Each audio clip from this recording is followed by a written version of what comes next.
Hello, welcome to my kitchen here at Trails N62. I'll be doing another video today. I know it's been a while. I just want you to know I appreciate all those of you who have subscribed to my YouTube channel. I really appreciate that. Those of you who watch, ask questions. I try to answer all questions or comments as much as I can on these. But I appreciate you, and I appreciate you watching my videos. I haven't made very many new ones here lately because, well, I've been kind of trying to keep up with stuff that's been running out. Some of my basic supplies. Matter of fact, I got a big old pork loin roast in my refrigerator now thawing out that I need to can some more pork because I ran out. So beans, I ran out of some beans, so I'm having to can some beans and a lot of different things like that. And there's just, well, for a long time there was just me, and now there's my new wife Evie and me. There's two of us. We don't eat a whole lot, but we do eat, and so we've been using some of that up, and been doing some other cooking too, so we haven't been using some of the other things. But I have a few things that I want to do, a few things I'm going to do, so I will have a few more coming out. But today I'm going to be doing something I haven't done before, and I may be doing some videos later on, redoing some stuff, because of some different things that I've come up with on them. But for now, I've got a few that I want to do. New things coming up. This one is fish. I've never canned fish before, so I'm going to be canning fish. I've canned beef, I've canned pork, I've canned chicken, I've canned bacon, I've canned hot dogs. I'm going to can some fish. Now, as far as I understand and what I found, you can can any kind of fish. It appears like it'll work out pretty good. You can do it like tuna fish, make sandwiches out of it. You can add it to salads. You know, and that sort of thing. Tacos, empanadas, you can put it in those, fish tacos, empanadas, and like that, and it comes out pretty good. Tostadas with fish on top, I've had some of that.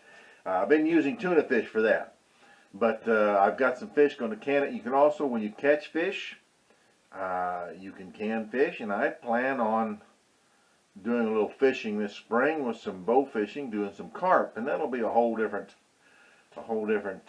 video with carp. But other fish, perch, bass, whatever you catch, catfish, you know, you can safely pressure can both pink and white fleshed fish. So you can do any fish. They generally say that canned fish will last about a year. And one of the nice things about canning fish is the bones. When you can fish, you just leave the bones in. It basically disintegrate. They're edible, and then supposedly it's supposed to be pretty good. At a little texture to the fish. Carp is one of those fish that you're always going to get bones in. It's hard to fillet those. But for other fish, canning it also, like small perch or something like that you can just leave the bones in them. And can them that way. When you catch fish and you're bringing in some fresh fish, of course you have to clean it. Clean your fish. Remove the head, the tail, the fins, and the scales. Make sure you remove the scales on your smaller fish, and then you can just can the fish whole. Perch and stuff, you can get fish. You can fit them down in a jar. You can can them whole. Now, for canning fish, the recommendation is pints or half pints. I'm going to do half pints today because I don't have a lot of fish. But pint jars, you can pack a lot of fish in there.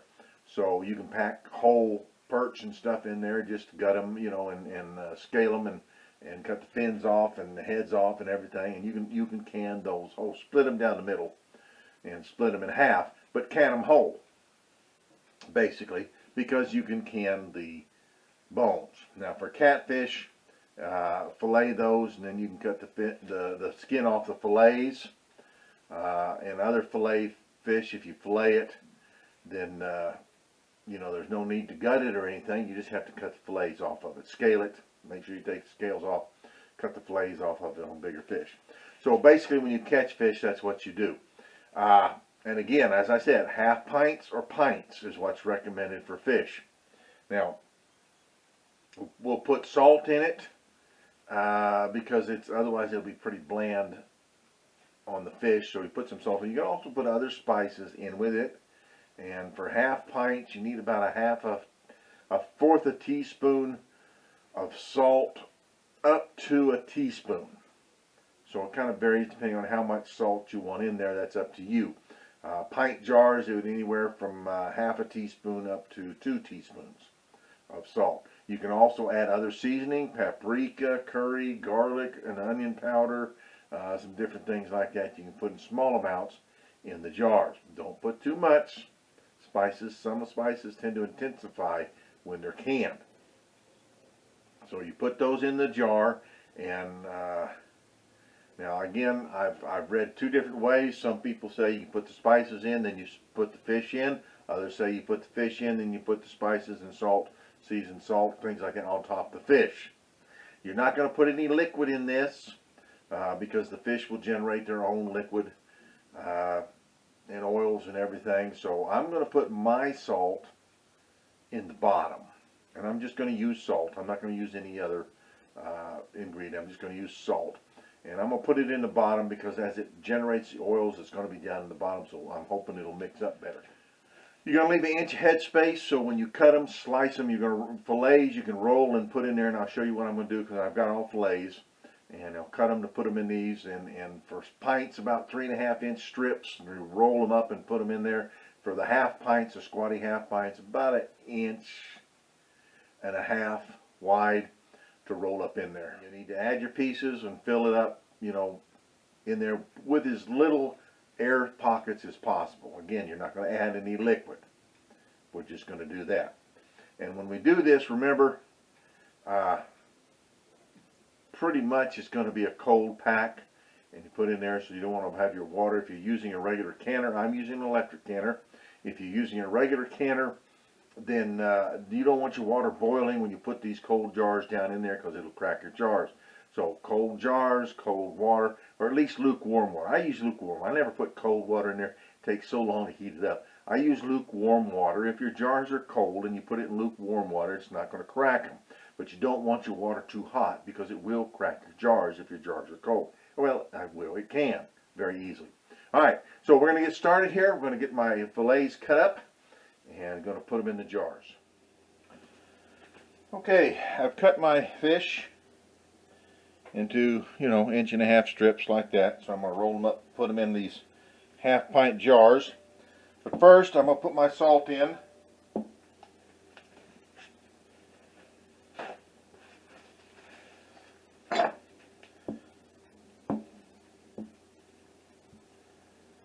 Because I think it'll work better on the bottom than on the top.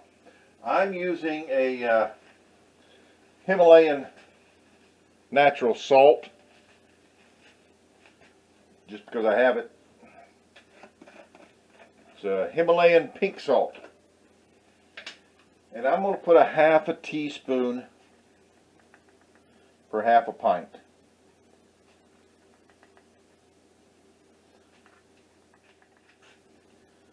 Then I'm going to take my fish and I'm going to roll it up, stick it down in here.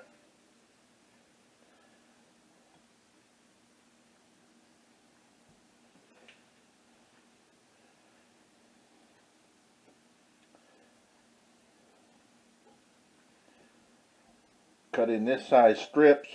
It's pretty much going to leave my head space that I want, inch head space. And roll it up and stick it down in there using as much space as I possibly can.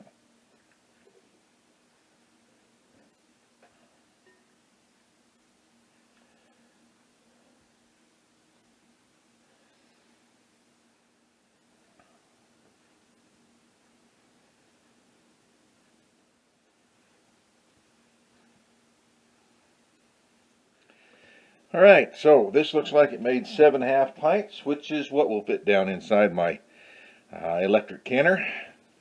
I rolled it in there, filled them up, inch head space.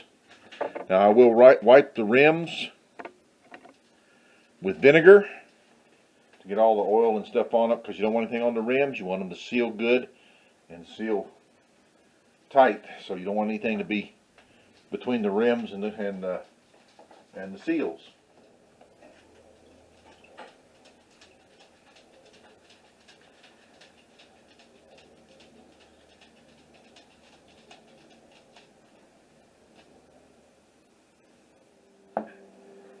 Alright, wipe the top with vinegar. Pour the rest of my vinegar in my canner. Alright, I'm going to put my lids on. I'll put the rings on finger tight.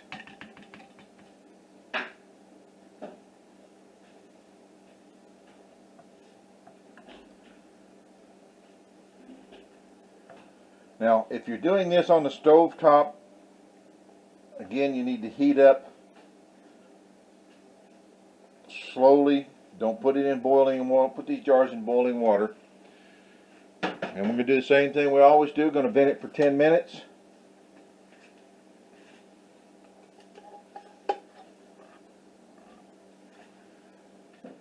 Again, process your fish in pints or half pints. And we're going to do it for 100 minutes. The longest processing time of anything that I've ever done. So it's going to be 100 minutes, an hour and 40 minutes. So my Nesco, I'm going to set it on high. I'm going to time for 100 minutes.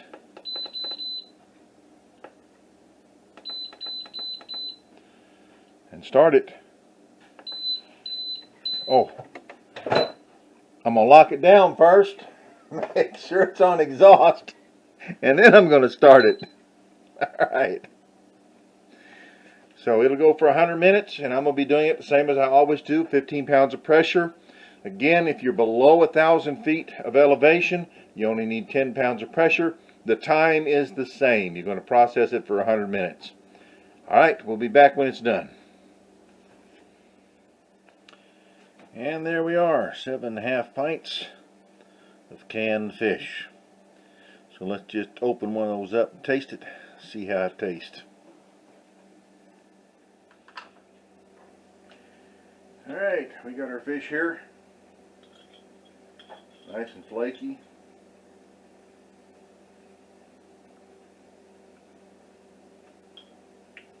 Tastes pretty good.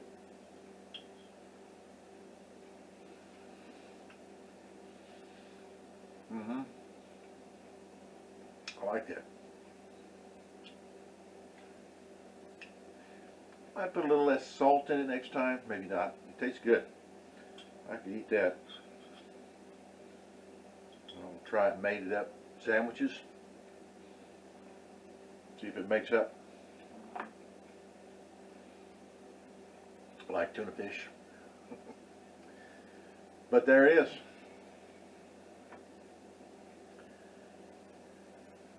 Canned fish, so hopefully I'll get some fishing in this spring and summer and get some more fish to be able to bring in here and can some carp. If I get some carp, I'll do another video on carp because they're kind of a little different than most fish. But it tastes good. It's going to work out just fine. That'll do it for fish. Till next time. Appreciate you watching. From my kitchen to your kitchen. From my house to your house. God bless.